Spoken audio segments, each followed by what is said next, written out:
ജനസമ്പർക്ക പരിപാടിക്കിടെ Suresh Gopi MP. സ്വീകരിക്കാതെ മടക്കിയ കൊച്ചുവേലായുധന്റെ നിവേദനം വീട്ടിലെത്തി കൈപ്പറ്റി Nattika MLA. C Mukundan.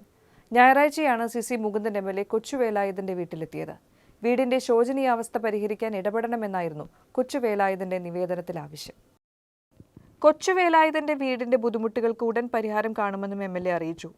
എം.എൽ.എയോടൊപ്പം CPI Cherpu മണ്ഡലം സെക്രട്ടറി കെ ജോബി, ഗ്രാമപഞ്ചായത്ത് അംഗം ഷിലി ജിജുമോൻ എന്നിവർ കൂടെ ഉണ്ടായിരുന്നു. അതേസമയം കൊച്ചുവേലായുധന് വീട് നിർമ്മിച്ചു നൽകുമെന്ന് CPM ജില്ലാ നേതൃത്വം അറിയിച്ചു. ജില്ലാ സെക്രട്ടറി KV അബ്ദുൽ ഖാദർ വീട്ടിലെത്തി വേലായുധന് ഉറപ്പ് നൽകി.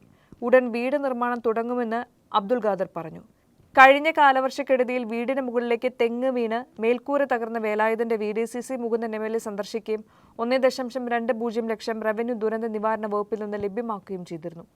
നിലവിലെ വീടിന്റെ ശോചനീയാവസ്ഥ മൂലമാണ് സുരേഷ് ഗോപി MP.യുടെ ജനസമ്പർക്ക പരിപാടിയിൽ കൊച്ചുവേലായുധൻ നിവേദനം നൽകിയത്. എന്നാൽ സുരേഷ് ഗോപി നിവേദനം വാങ്ങാതെ നിരസിച്ചിരുന്നു. പുള്ളിൽ സംഘടിപ്പിച്ച കലുങ്ക് വികസന സംവാദത്തിലായിരുന്നു കൊച്ചുവേലായുധൻ കേന്ദ്രമന്ത്രി സുരേഷ് ഗോപിക്ക് നിവേദനം നൽകാൻ ശ്രമിച്ചത്.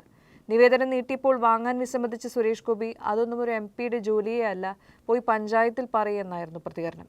കേന്ദ്രമന്ത്രി സുരേഷ് ഗോപി നിവേദനം വാങ്ങാത്ത സംഭവം വലിയ വേദന ഉണ്ടാക്കിയെന്ന് പുള്ളി സ്വദേശി കൊച്ചുവേലായുധൻ പിന്നീട് മാധ്യമങ്ങളോട് പ്രതികരിച്ചിരുന്നു.